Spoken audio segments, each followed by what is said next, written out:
Hello friends, welcome to the solid education. Now eccentric welded connection में पढ़ रहे हैं और असेंट्रिक वेल्डेड कनेक्शन में भी आउट ऑफ प्लेन एसेंट्रिसिटी का केस हम बच्चे डील कर रहे हैं यहाँ पे। नाउ दिस क्वेश्चन, ये क्वेश्चन है एसएससी जेईई 2008 के अंदर आया है। ये 2008 में आया था बच्चे।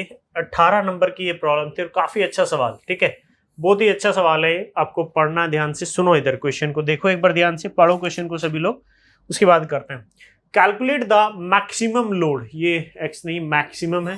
Calculate the maximum load that the bracket shown in the figure can carry if the size of the weld on flange is 8 mm। Clearly mention करा कि फ्लैंज पे जो वेल्ड हुआ है वो 8 mm का है, यानी कि size of the weld in the flange, ठीक है, वो कितना दिया है बच्चे, वो दिया है आपको 8 mm। कितना दिया है, 8 mm। And that on the web is 5 mm। Web पे कितना दिया है, 5 mm दिया है। वेब पे कितना दे रखे है, 5 mm, यानी कि जो साइज ऑफ द वेल्ड है वेब पे वो कितना दिया है बच्चे, now data of 5 mm। Flange पे दिया है 8 mm, वेब पे दिया है 5 mm।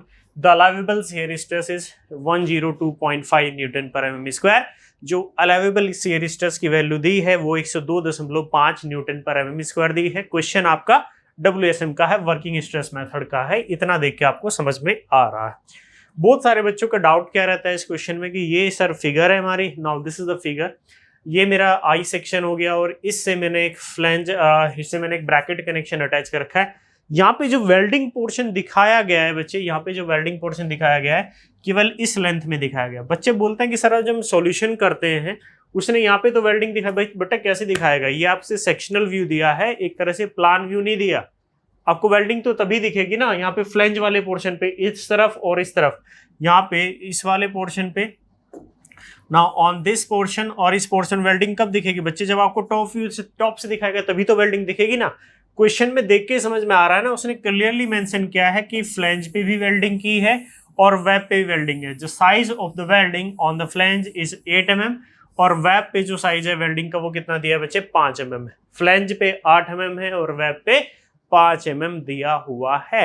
क्लियर है, समझ में। ये 25 mm की वेल्डिंग कर रखी है वेब पोर्शन पे। अब देखो ब्रैकेट का साइज कितना है, 300 × 150, यानी कि 300 × 150 का मतलब बच्चे ये है, यहाँ पे ये 300 × 150 का मतलब ये है कि ये जो डेप्थ है, ये जो ओवरऑल डेप्थ है, ये वाली डेप्थ बच्चे, ये जो ओवरऑल डेप्थ है यहाँ से लेके यहाँ तक, ये 300 mm है। कितनी है, 300। 150 का मतलब ये है कि ये जो फ्लैंज वाला पोर्शन है, यानी कि जिस पोर्शन पे वेल्डिंग हो रखी होगी, ये perpendicular to the direction of board, ये विड्थ कितनी है, 150 mm है। क्लियर है। अगर मैं आपको वेल्डिंग के फिगर बताऊं, if you are talking on the welding, अगर बच्चे मैं वेल्डिंग की बात करता हूं तो यहाँ पे जो वेल्डिंग आपको दिखेगी, now the welding will be like this. Now welding will be like this. आपको वेल्डिंग जो दिखने वाली है वो यहाँ पे कुछ इस तरह से दिखेगी। नाउ ये मेरा, now this is the,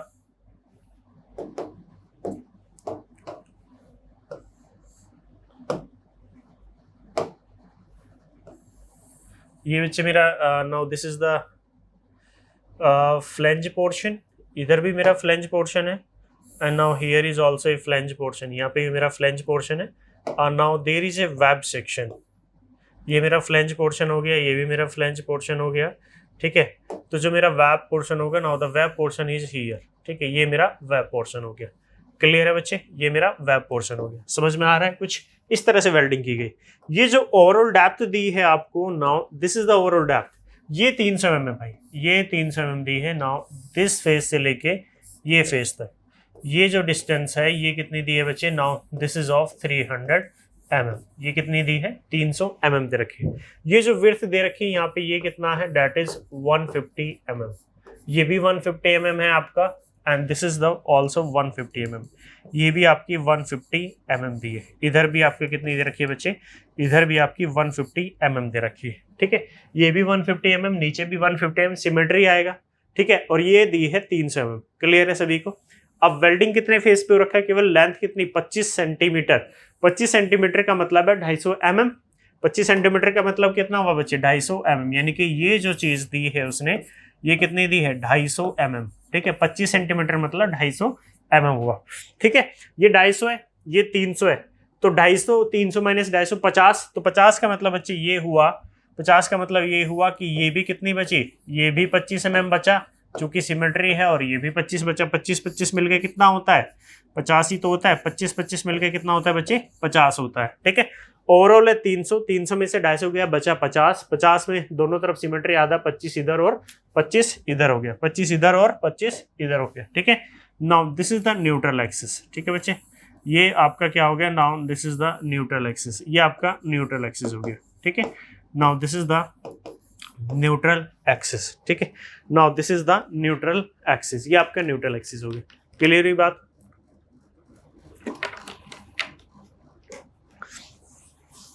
clear हुई बात? चलो बच्चों आगे चलते हैं, समझ में आए। उसने दे रखा है कि अब ये जो थिकनेस होगी, सबको पता है थ्रोट थिकनेस होती है। जो वेल्डिंग का साइज दे रखा है उसने वैप पोर्शन पे फ्लैंज पे दिया है 8 mm, तो जो थिकनेस होगी throat thickness on the throat thickness flange portion, now throat thickness on the flange portion वो कितना होगा 0.7 into S size of the weld कितना है फ्लैंज पे 8 mm, तो 8 सतह कितना होते हैं 56 यानी कि 5.6 mm। क्लियर है? और जो वेल्डिंग का साइज दे रखा है बच्चे, वेल्डिंग का size of the web portion यानी कि throat thickness on the web portion, throat thickness on the web portion it is of 0.7 into S, web पे कितना दिया है दैट इज ऑफ 5, तो 7 पंजे कितने होते हैं 35 यानी कि 3.5 mm, यानी कि बच्चे कितना हुआ that is of 3.5 mm। Clear हुआ? 3.5 इधर दिया है 3.5 और उधर कितना दिया है दैट इज 5.6। तो यहाँ से मैं ये कॉन्क्लूड कर सकता हूँ, यहाँ से बच्चे मैं ये चीज कंक्लूड कर सकता हूँ कि जो मेरा फ्लेंज है, फ्लेंज यानी कि इसकी जो थिकनेस होगी वो कितनी होगी दैट इज ऑफ 5.6 mm, और ये भी 5.6, ये भी कितना होगा that is of 5.6 mm। Web की कितनी है, now this is given as how much that is 3.5 mm, that is 3.5 mm। Clear है बच्चे, समझ में आई बात? तो ये तो मेरा वेल्डिंग था कि वेल्डिंग हो कैसे रखी है, इतनी चीजें आपको हो सो अभी तक समझ में आगे पढ़ते हैं क्वेश्चन को देखो। वो बोलता है कि कैलकुलेट द मैक्सिमम लोड, ये ब्रैकेट कनेक्शन मैक्सिमम कितने लोड को बियर कर सकता है। मैक्सिमम कैसे निकालोगे, आप सबसे पहले क्रिटिकल पॉइंट को पकड़ोगे, आप बोलोगे कि सर जो मैं क्रिटिकल पॉइंट जो हमारा है, जो हमारा क्रिटिकल पॉइंट, आप बोलोगे कि सर ये हमारा क्रिटिकल पॉइंट हो गया, इस पे मेरी एक स्ट्रेस आएगी F1 इस लोड की वजह से, और एक मेरी बैंडिंग स्ट्रेस आएगी डेट इज F2, और इन दोनों का जो कंबाइंड स्ट्रेस होगा मेरा ये FR।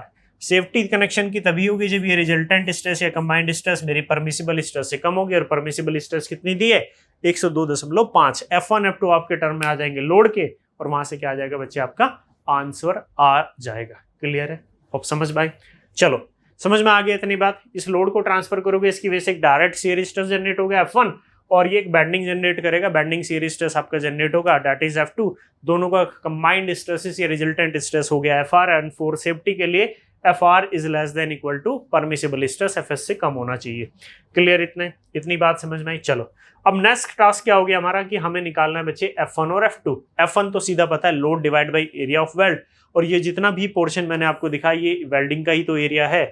ये जितना भी पोर्शन बच्चे मैं दिखा रहा हूँ आपको, नाउ दिस पोर्शन, ये सारा का सारा पोर्शन किसका है, ये सारा का सारा पोर्शन किसका है बच्चे वेल्डिंग का। ये सारा का सारा पोर्शन कितना है वेल्डिंग का, यानी कि ये भी वेल्डिंग हो रखी है, now this is also welding, ये भी आपकी वेल्डिंग हो रखी है। ठीक है, ये भी आपकी वेल्डिंग हो रखी है, ये भी बच्चे क्या हो रखी है आपकी वेल्डिंग हो रखी है। ठीक है, तो सबसे पहला टास्क मेरा एरिया ऑफ वेल्ड निकालने का है, और अगर मैं एरिया ऑफ वेल्ड निकालता हूँ, if we calculate the area of weld, now it is coming out to be, दो फ्लैंज है मेरी, दो फ्लैंज है, तो दो फ्लैंज का एरिया, फ्लैंज का एरिया कितना होता है, विड्थ है 150 mm, थिकनेस है 5.6 है, तो 150 मल्टीप्लाई में 5.6 प्लस वेब कितनी है, वेब की हाइट है 250 mm और थिकनेस कितनी है 3.5 mm, तो प्लस, तो मैं यहाँ से कितना ले लूँगा बच्चे 250 मल्टीप्लाई में 3.5, नाउ 250 मल्टीप्लाई में 3.5, नाउ 250 मल्टीप्लाई में 3.5। समझ में आई बात? समझ में आई बच्चे बात सभी को? चलो इसकी कैलकुलेशन कर लेते हैं। एरिया ऑफ वेल्ड मेरा कितना आएगा, नाउ 150 मल्टीप्लाई में 5.6, एक मिनट, 150 मल्टीप्लाई में 5.6 मल्टीप्लाई में 2 प्लस 250 मल्टीप्लाई में 3.5, तो जो मेरा एरिया ऑफ वेल्ड आ रहा है 2,555, जो मेरा बच्चे यहाँ से एरिया ऑफ वेल्ड मेरी कैलकुलेशन होने के बाद आ रहा है, now area of weld it is coming out to be how much, now it is of 2,555, now 2,555 mm square, now 2,555 mm square, now this will be the area of weld। ये क्या आ गया बच्चे मेरा एरिया ऑफ वेल्ड आ गया इतने mm square. Clear हुआ? ये क्या आ गया मेरा, now this will be the area of weld. दूसरी बात मेरे को निकालना है मोमेंट ऑफ इनर्शिया। जब मैं F2 निकालूंगा तो मेरे को मोमेंट ऑफ इनर्शिया भी चाहिएगा अबाउट न्यूट्रल एक्सिस, उसको भी साथ के साथ निकाल लेते हैं। Now moment of inertia about neutral axis. Neutral axis कहाँ अलाई करती है? इलास्टिक एनालिसिस में सबको पता है कि जो न्यूट्रल एक्सिस है वो मेरी CG पे अलाई करती है, और CG सिमेट्रिकल सेक्शन है तो CG बच्चे मेरा मिडवे होगा कहीं पे, सबको पता है। क्लियर है? चलो 1 बाय 1 यहाँ से निकाल लेते हैं कि मेरा moment of inertia about neutral axis. सबसे पहले वेब पोर्शन का, वेब की थिकनेस 3.5, हाइट है 250, तो BD/12 होता है। तो मेरा बच्चे यहाँ से क्लियर ये मेरा वैल्यू कितनी हो जाएगी? No this value will be 350 into 250 का क्यूब इंटू 250 का क्यूब डिवाइडेड बाय कितना हुआ? Divided by 12। ठीक है, ये मेरा वेब पोर्शन का आ गया। प्लस उसके अलावा फ्लैंज है, दोनों सिमेट्रिकल है, एक का निकाल लो 2 टाइम्स कर दो, तो मैंने एक का निकाल लिया दूसरे को 2 टाइम्स। वेब फ्लैंज का कितना होगा? 150 इंटू, नाउ 150 मल्टीप्लाई में 5.6 इतने का क्यूब डिवाइडेड बाय कितना होगा? 12। प्लस क्यों होगा? क्योंकि बच्चे CG और CG का मोमेंट ऑफ इनर्शिया ट्रांसफर करना पड़ता है। CG का मोमेंट ऑफ इनर्शिया ट्रांसफर, क्योंकि न्यूट्रल एक्सिस के अबाउट चाहिए लेकिन इसका CG तो यहाँ पे मुझे ट्रांसफर करना पड़ेगा, यानी कि ये डिस्टेंस लेनी पड़ेगी। कैसे लूंगा? 250 ये, तो 250 का यहाँ तक कितना हुआ बेटा? 125, और 25 ये हुआ। ठीक है, और 5.6 का भी आधा ले सकते हैं, तो इधर 5.6 का आधा अगर मैं करता हूँ, नाउ 5.6 का हाफ, तो वैल्यू ये 2.8 हो गया। तो टोटल कितना हुआ? 2.8 प्लस 25 प्लस 125, तो 152.8, यानी कि ये जो डिस्टेंस आ रही है कितनी आ रही है? 152.8 आ रही है। समझ में आई बात? 152.8, यानी कि AY²। तो एरिया कितना है बच्चे? नाउ एरिया इज, फ्लैंज का area 150 into 5.6, now 150 into 5.6 area into distance कितनी है? डेट इज ऑफ 152.8 इतने का स्क्वायर। ठीक है, इतने का स्क्वायर। क्लियर है? चलो नोट करो, सॉरी कैलकुलेशन कर लेते हैं पहले। नाउ ये वैल्यू आ रही है बच्चे मेरी 150 इंटू 5.6 इतने का cube divided by 12 plus 150 multiply में 5.6 मल्टीप्लाई में 152.8 इतने का स्क्वायर मल्टीप्लाई में 2 प्लस 3.5 मल्टीप्लाई में 250 का क्यूब डिवाइडेड बाई कितना? प्लस 3.5 मल्टीप्लाई में 250 का cube divided by 12। Now its value is 43786 के समथिंग वैल्यू आ रही होगी। Let me check. यस,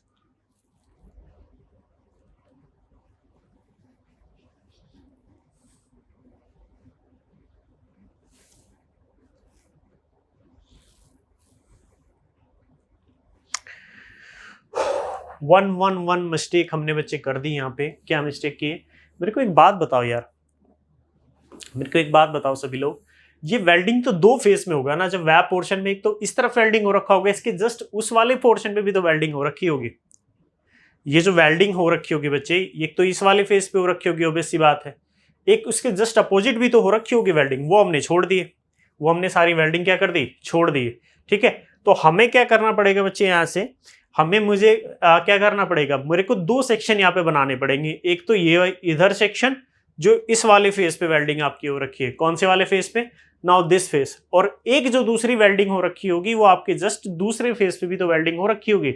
लेकिन हमने गलती से क्या बना दिया यहाँ पे बच्चे? हमने बना दिया केवल कि एक फेस पे हमारी वेल्डिंग हो रखी है, एक फेस पे। तो इसको थोड़ा सा करेक्ट कर लेते हैं। नाउ एक फेस तो बच्चे ये होगा, एक फेस तो ये होगा वेल्डिंग का, और दूसरा फेस क्या होगा मैं बना देता हूं। नाउ जस्ट ए मिनट, आप एक थोड़ा सा टाइम दे दो बच्चे मेरे को। ठीक है, और दूसरी जो वेल्डिंग मेरी हो रखी होगी, नाउ दूसरी welding will be similar way में हो रखी होगी, बस ये वाली वेल्डिंग। ठीक है बच्चे, सिमिलर वे में वेल्डिंग हो रखी होगी। Now this will be the welding. ठीक है, ये मेरी वेल्डिंग हो रखी होगी। ठीक है, तो मेरा वेब पोर्शन, तो मेरा एरिया भी गलत हो गया, फिर तो एरिया भी मेरा गलत हो गया, यानी कि मेरे वेब एरिया भी कितने होंगे? अब 2 एरिया होंगे, तो इधर भी मेरे को 2 से मल्टीप्लाई करना पड़ेगा। नाउ दैट मीन्स ये आंसर बच्चे मेरा क्या हो गया? गलत। तो मैं लिख सकता हूँ 250 मल्टीप्लाई में 3.5 प्लस 150 मल्टीप्लाई में 5.6 मल्टीप्लाई 2, यानी कि 3430. Now area is coming out to be 3430 mm². ठीक है, समझ में? यस. एंड नाउ जब मैं बेटा मोमेंट ऑफ इनर्शिया निकाल रहा हूँ तो इधर भी मेरे को 2 टाइम्स करना पड़ेगा, क्योंकि मेरी 2 वेब हैं, 2 ही फ्लैंज है, 2 ही वेब है मेरी. ठीक है, वो मिस्टेक हो गया हम लोगों से. चलो इसको करो कैलकुलेशन एक बार. नाउ 150 मल्टीप्लाई में 5.6 का क्यूब डिवाइडेड बाई 12 प्लस, इसको कर लेते हैं एक बार कैलकुलेशन सारी.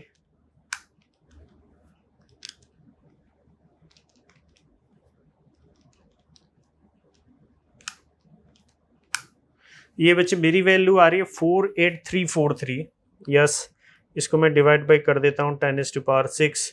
तो जो वैल्यू आ रही है मेरी मोमेंट ऑफ इनर्शिया की, now the value of moment of inertia, now the value of moment of inertia about neutral axis, that will be coming out to be of 48.343. 48.343 into 10⁻⁶. 48.343 into 10⁻⁶ इतने mm⁴. ठीक है, इतने mm⁴. ये मेरा आ गया moment of inertia about neutral axis. Clear हुई बात? चलो, आप ये भी कर सकते थे, जो हमने ये 5.6 एक्स्ट्रा लिया ना, ये कहीं कहीं पे छोड़ दिया हो, लेकिन जो CG भाई मोमेंट ऑफ इनर्शिया ट्रांसफर होता है, CG टू CG तो होता है, तो हमने एग्जैक्ट कैलकुलेशन ले ली. ठीक है बच्चे, चलो अब आगे चलते हैं. ये तो मेरा एक्स्ट्रा पार्ट था. अब जो मेन टास्क है, मेन टास्क मेरा क्या है? F1 और F2 कैलकुलेट करने के. ठीक है, तो जो F1 है, F1 क्या है बच्चे मेरे? Load divided by area of weld. ऐसे निकालते हैं, load divided by area of weld, ऐसे ही तो निकालते हैं. F1 जो मेरी डायरेक्ट स्ट्रेस होती है, उसकी कैलकुलेशन ऐसे ही तो करते हैं. ठीक है, नाउ बच्चे लोड मेरा कितना है? नाउ अब इधर देखो. Now F1 it is coming out to be, load कितना मान लो W लगा है, एरिया ऑफ वेल्ड. अगर मैं एरिया ऑफ वेल्ड की बात करता हूं तो कितना है? 3430. ठीक है, now area of weld it is coming out to be of 3430. Now this will be the area of weld. ठीक है, ये बच्चे क्या आ गया आपका? एरिया ऑफ वेल्ड, यानी कि ये आपकी F1 की वैल्यू आ गई. ये किसकी वैल्यू आ गई? Now this will be the value of F1. F2 क्या आ गया? ठीक है, now F2 it is m/i into y, यही होता है. ठीक है, m/i इंटू y हो गया. Now F2 that is moment. m की वैल्यू कितनी है? लोड लगा बच्चे W, किलो न्यूटन में था, किलो न्यूटन को मैंने न्यूटन में चेंज कर लिया. इधर भी किलो न्यूटन को न्यूटन में चेंज कर लो तो मल्टीप्लाई 10⁻³ कर लेना. ठीक है, इंटू 24 सेंटीमीटर एसेंट्रिसिटी है, तो 24 को 240 mm कर दिया मैंने. ठीक है, now moment of inertia about neutral axis. Moment of inertia about neutral axis कितना है मेरा? That is of 48.343 into 10⁻⁶ multiply y क्या होता है? न्यूट्रल एक्सिस से ऑल्टरमोस्ट सरफेस की डिस्टेंस. ठीक है, तो न्यूट्रल एक्सिस मेरे यहाँ था, ऑल्टरमोस्ट सरफेस की डिस्टेंस कितनी है? सुनो इधर. तो भाई ये थी ये 300 है, ये 300 का आधा कितना? और 150, और 150 और 5.6 भी तो लेना पड़ेगा. तो 150 प्लस 5.6 मिला के हो गया 155.6. 155.6 हो गया. ठीक है, 155.6. नाउ 155.6. ठीक है, चलो इसको कैलकुलेट करो बच्चे. नाउ 155.6 मल्टीप्लाई में 10⁻³ डिवाइडेड बाई 48.343 इंटू 10⁻⁶. तो ये आ गया बच्चे जो F2 की कैलकुलेशन आ रही है. Now F2 value that will be equal to, F2 की जो वैल्यू आ रही है दैट इज ऑफ 0.7725 W. ठीक है, now this is the value of F2. ये किसकी वैल्यू आ गई बच्चे? ये आपकी F2 की वैल्यू आ गई. Now this is the value of F2. F1 भी आ गया मेरा, F2 भी आ गया मेरा. नाउ जो मेरी कंबाइंड स्ट्रेस होगी, जो मेरी रिजल्टेंट स्ट्रेस होगी FR दैट शुड बी, वो कितनी होती है? चूंकि वर्किंग स्ट्रेस मेथड है, वर्किंग स्ट्रेस में कितना होता है? Square root of F1 square plus F2 square. Directly यही वैल्यू लेते हैं. अरे यही लेते हो ना.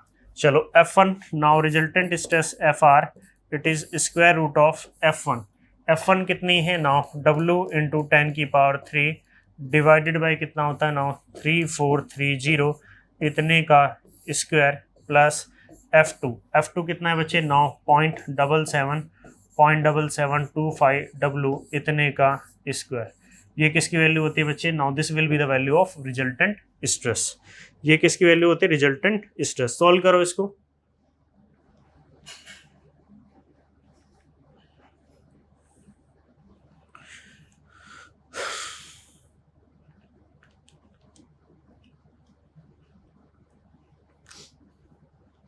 ये जो वैल्यू आ रही है 0.82, यस वैल्यू आ रही है 0.8256। तो जो रिजल्टेंट स्ट्रेस यहाँ से निकल के आ रही है, नाउ रिजल्टेंट स्ट्रेस आ रही है बेटे 0.8256 W। Now this is the value of resultant stress, यानी कि ये बच्चे एफ आर की वैल्यू आ रही है। एफ आर कितना आ रहा है? रिजल्टेंट स्ट्रेस 0.2856 इतने W। सेफ्टी के लिए क्या होना चाहिए? ठीक है, नाउ फॉर सेफ्टी कनेक्शन तभी सेफ होगा जब भी वो सेफली इसको लोड को ट्रांसफर कर पाएगा, जब resultant stress F R should be less than equal to permissible stress F S. Resultant stress कितनी है? डेट इज ऑफ 0.8256 W, और परमिसिबल स्ट्रेस कितनी है बच्चे? 102.5। ठीक है, 102.5 इसको लोड को उठाओ, यानी कि W should be less than equal to कितना आया? 124.14। ठीक है, यानी कि जो लोड होना चाहिए W, उसकी वैल्यू कितनी आ गई? 124.14। Now this will be the value of W, इतने किलो न्यूटन। बस लोड किलो न्यूटन में ही तो लिया था हमने, बस। यानी कि W की वैल्यू 124.14 से हमेशा कम ही होनी चाहिए, या तो उसके बराबर हो या उसके कम हो। ठीक है, इतना मैक्सिमम लोड वो ट्रांसफर कर सकता है। ठीक है, उससे पूछा था ना what well maximum load the bracket can transfer, तो कितना ट्रांसफर कर सकता है? 124.14 का वो लोड बच्चे ट्रांसफर कर सकता है। ठीक है, इतना ही लोड वो ट्रांसफर कर सकता था, इतना ही वो लोड वो आपको ट्रांसफर कर सकता है। ठीक है, तो बच्चे ये क्वेश्चन था, देखो ऐसा मैंने इंजीनियरिंग सर्विस में भी आया हुए क्वेश्चन आपको कराए थे, लेकिन ये क्वेश्चन की अगर मैं बात करूं तो ये क्वेश्चन ज़्यादा इफेक्टिव है एज कम्पेयर टू द, ये क्वेश्चन आपका ज़्यादा इफेक्टिव आया। एसएससी का क्वेश्चन अच्छा क्वेश्चन था, लेकिन आप पट्टी ज़रूर कर लीजिएगा, क्योंकि यहाँ से बच्चे इस टॉपिक से क्वेश्चन जरूर बनेंगे आपके। ठीक है, चलो आप इसको नोट कर लो क्वेश्चन को। First of all you have to note down this question. ठीक है, and after that you have to note down this figure, note down कर लीजिएगा आप। उसके बाद बच्चे ये वाला पोर्शन आप नोट कर लीजिएगा। ठीक है, एंड उसके बाद बच्चे ये वाला पोर्शन नोट कर लीजिएगा। फिर F1 कैसे निकाला वो, फिर F2 कैसे निकाला वो, उसके बाद द रिजल्टेंट स्ट्रेस यानी कि कंबाइंड स्ट्रेस कैसे कैलकुलेट किया हम लोगों ने, and lastly for the load calculation W। ठीक है, ठीक है बच्चे, ये सारा कर लेंगे आप। ठीक है, तो इतना ही था इस लेक्चर में। ठीक है, बाकी पढ़ेंगे अभी एसेंट्रिक वेल्डेड कनेक्शन में एक आध क्वेश्चन देखते हैं, ठीक है, आगे करते हैं कि नहीं करते हैं। ठीक है बच्चे, चलो मिलते हैं नेक्स्ट लेक्चर में। Okay, thank you.